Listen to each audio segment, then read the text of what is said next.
ঋষি অরবিন্দ। এই ঋষি শব্দটা তার নামের আগে জুড়ে দিয়ে খুব সচেতনভাবে তাকে ভারতীয়দের থেকে দূরে সরিয়ে রাখা হয়েছে। হিন্দু সন্ন্যাসী তকমা দিয়ে যেমনটা স্বামী বিবেকানন্দকে, বা স্বাধীনতা সংগ্রামী তকমা দিয়ে নেতাজিকে বহু বছর দূরে সরিয়ে রাখা হয়েছে। আসলে এদের আদর্শ মহাত্মা গান্ধী বা সাহেবদের সাথে মেলে না। তাই স্বাধীন ভারতের ছাত্রছাত্রীদের পরীক্ষার সিলেবাসেও ঋষি অরবিন্দ, স্বামী বিবেকানন্দ বা নেতাজির লেখা বা বক্তৃতা স্থান পায় না। পাছে ভয় যে এসব পড়ে যদি ছেলেমেয়েরা চিনে ফেলে তাদের মাতৃভূমি ভারতবর্ষের মহান সভ্যতাকে, তাহলে তো মহাত্মার অহিংসার বাণী বা সাহেবদের ভুরি ভুরি মিথ্যে গল্প আকাশে উবে যাবে। অত্যন্ত মেধাবী ছাত্র, স্বাধীনতা সংগ্রামী নেতা অরবিন্দ ঘোষ ও পরবর্তীতে ঋষি অরবিন্দ সত্যিই বাঙালিদের কাছে প্রায় অপরিচিত এক ব্যক্তি। আমরা জানি না স্বাধীনতা সংগ্রামী অরবিন্দ ঘোষ কিভাবে ও কেন ঋষি অরবিন্দ হয়ে উঠলেন।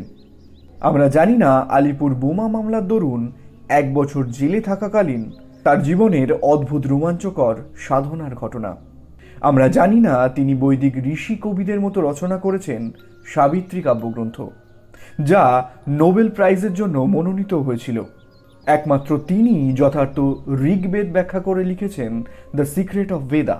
সমাজতত্ত্ব ও মনস্তত্ত্ব নিয়ে গভীর দার্শনিক লেখা দ্য হিউম্যান সাইকেল, সৃষ্টি, বিবর্তন ও মানব জীবন নিয়ে তার বিশ্লেষণ ভিত্তিক লেখা দ্য লাইফ ডিভাইনের ব্যাপারে। অথচ দার্শনিক জগতে Plato, Socrates, Dante, Hegel, Marx এরা আমাদের কাছে বেশি পরিচিত।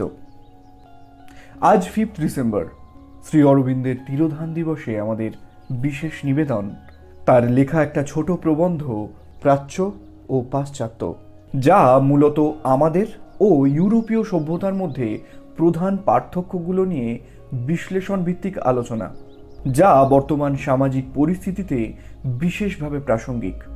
এই লেখাটি নেওয়া হয়েছে শ্রী অরবিন্দের মূল বাংলা রচনাবলী থেকে।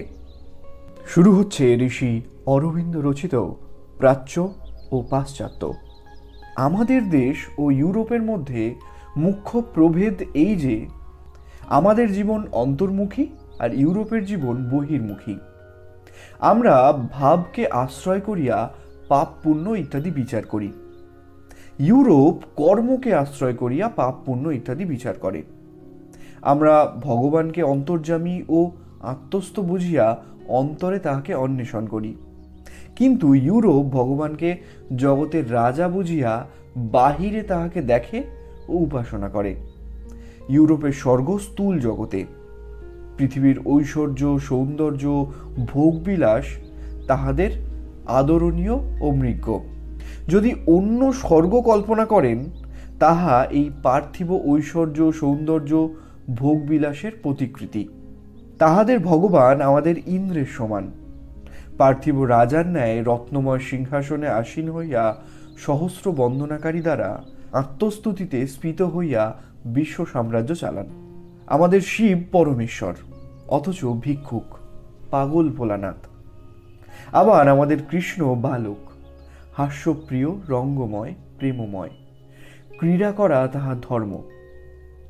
ইউরোপের ভগবান কখনো হাসেন না, ক্রীড়া করেন না, তাহাতে তাহার গৌরব নষ্ট হয়, তাহার ঈশ্বরত্ব থাকে না।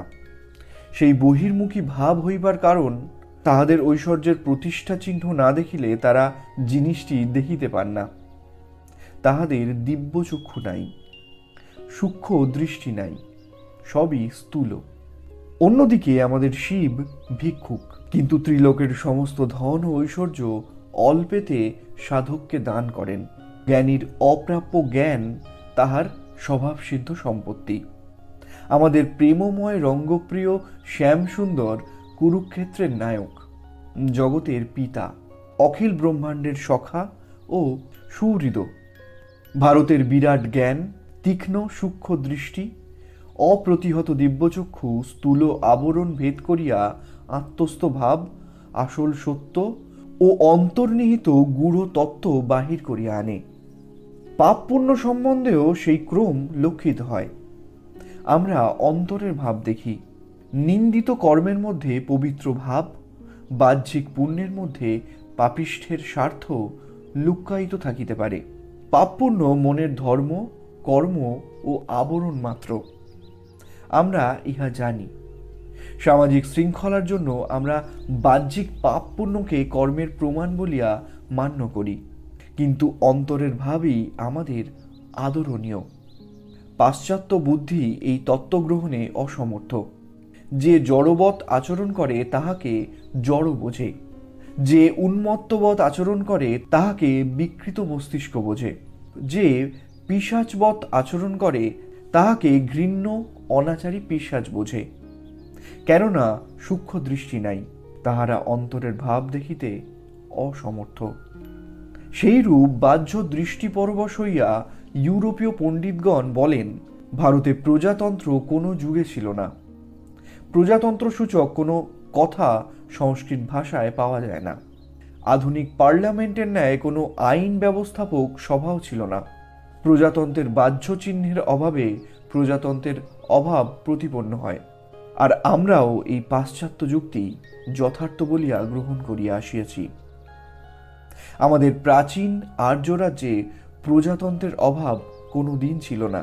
প্রজাতন্ত্রের বাহ্যিক উপকরণ অসম্পূর্ণ ছিল বটে, কিন্তু প্রজাতন্ত্রের ভাব আমাদের সমস্ত সমাজ ও শাসনতন্ত্রের অন্তরে ব্যাপ্ত হইয়া প্রজার সুখ ও দেশের উন্নতি রক্ষা করিত।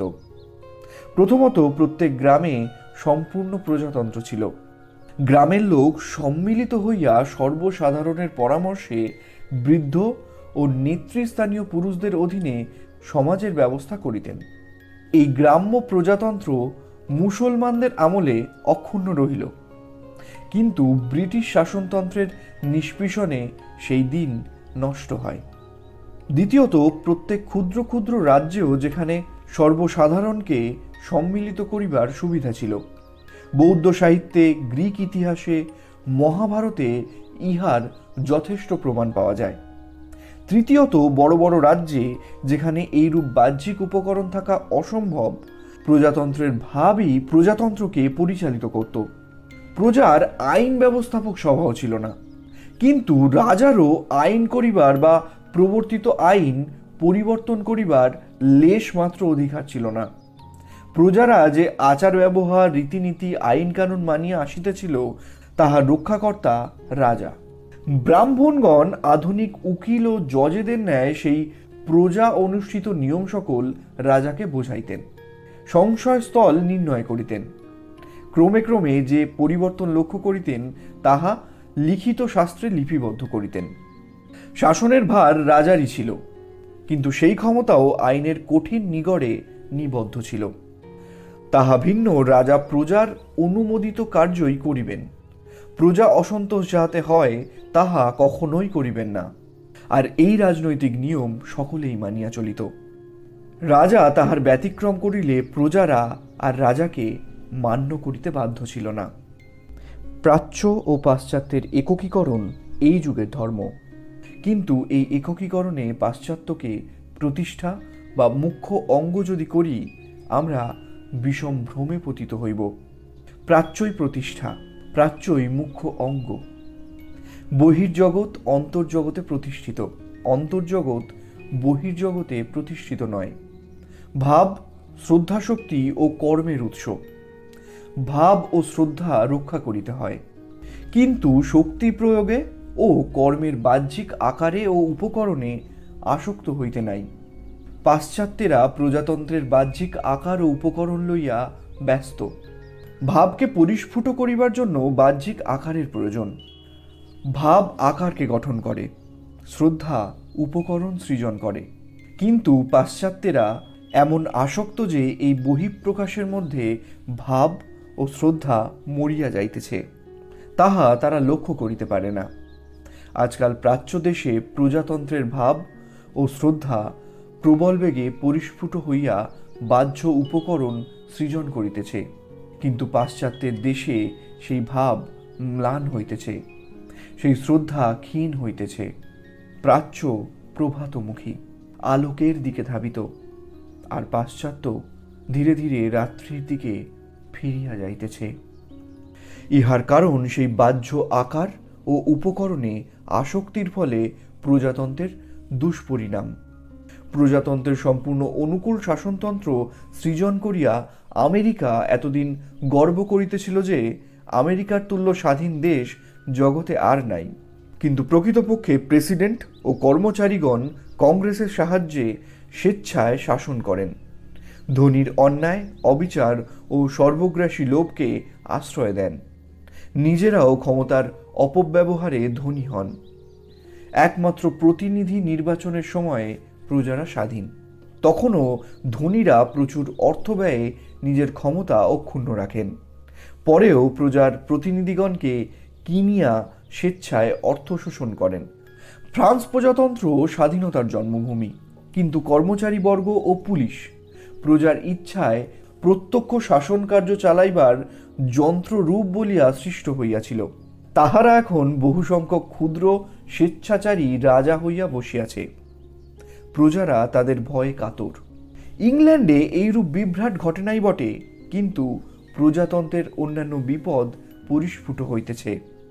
চঞ্চলমতি অর্ধশিক্ষিত প্রজার প্রত্যেক মত পরিবর্তনে শাসনকার্য ও রাজনীতি আলোড়িত হয় বলিয়া ব্রিটিশ জাতি পুরাতন রাজনীতিক কুশলতা হারাইয়া বাহিরে অন্তরে বিপদগ্রস্ত হইতেছে। শাসনকর্তৃগণ নিজ স্বার্থ ও প্রতিপত্তি রক্ষা করিবার জন্য নির্বাচকবর্গকে প্রলোভন দেখাইয়া, ভয় দেখাইয়া, ভুল বুঝাইয়া ব্রিটিশ জাতির বুদ্ধি বিকৃত করিতেছেন, মতির অস্থিরতা ও চাঞ্চল্য বর্ধন করিতেছেন। এই সকল কারণবশত একদিকে প্রজাতন্ত্রবাদ ভ্রান্ত বলিয়া একদল স্বাধীনতার বিরুদ্ধে খড়গহস্ত হইয়া উঠিতেছে, অপরদিকে এনাকিস্ট, সোশ্যালিস্ট, বিপ্লবকারী সংখ্যা বৃদ্ধি হইতেছে। এই দুই পক্ষের সংঘর্ষ ইংল্যান্ডে চলিতেছে রাজনীতি ক্ষেত্রে। আমেরিকায় শ্রমজীবী ও লক্ষপতির বিরোধ, জার্মানিতে মত সংগঠনে, ফ্রান্সে সৈন্য ও নৌসৈন্যে, রুশে পুলিশে ও হত্যাকারীর সংগ্রামে, সর্বত্র গণ্ডগোল, চঞ্চলতা ও অশান্তি। বহির্মুখী দৃষ্টির এই পরিণাম অবশ্যম্ভাবী। কয়েকদিন রাজসিক তেজে তেজস্বী হইয়া অসুর মহান শ্রীসম্পন্ন অজেয় হয়, তাহার পরে অন্তর্নিহিত দোষ বাহির হয়, সব ভাঙিয়া চুরমার হয়। ভাব ও শ্রদ্ধা, সজ্ঞান কর্ম, অনাসক্ত কর্ম যে দেশে শিক্ষার মূল মন্ত্র, সেই দেশেই অন্তর ও বাহির, প্রাচ্য ও পাশ্চাত্যের একীকরণে সমাজ, অর্থনীতি, রাজনীতির সকল সমস্যার সন্তোষজনক মীমাংসা কার্যত হইতে পারে। কিন্তু পাশ্চাত্যের জ্ঞান ও শিক্ষার বশবর্তী হইয়া সেই মীমাংসা করিতে পারিবে না। প্রাচ্যের উপর দণ্ডায়মান হইয়া পাশ্চাত্যকে আয়ত্ত করিতে হইবে। অন্তরে প্রতিষ্ঠা, বাহিরে প্রকাশ। প্রাচ্যের উপর দণ্ডায়মান হইয়াই পাশ্চাত্যকে আয়ত্ত করিতে হইবে। অন্তরে প্রতিষ্ঠা, বাহিরে প্রকাশ। ভাবের পাশ্চাত্য উপকরণ অবলম্বন করিলে বিপদগ্রস্ত হইব। নিজ স্বভাব ও প্রাচ্য বুদ্ধির উপযুক্ত সৃজন করিতে হইবে। শেষে একটাই কথা, বাঙালি যুব সমাজকে তাদের মহান পূর্বপুরুষ তথা ভারতীয় দর্শনের সাথে কিছুটা পরিচয় করানোর উদ্দেশ্য নিয়ে শ্রী অরবিন্দের লেখা ও আদর্শকে সামনে তুলে ধরার এটা একটা ছোট্ট প্রয়াস। আশা করি আগামীতে তার লেখা ও আধ্যাত্মিক কার্যকলাপ নিয়ে আরও অনেক পর্ব আমরা আপনাদের সামনে আনতে পারব। আমি অর্ঘ্য, আর আপনারা শুনছিলেন শ্রদ্ধার্ঘ্য। শ্রদ্ধার্ঘ্য এই পুণ্যভূমির প্রতি।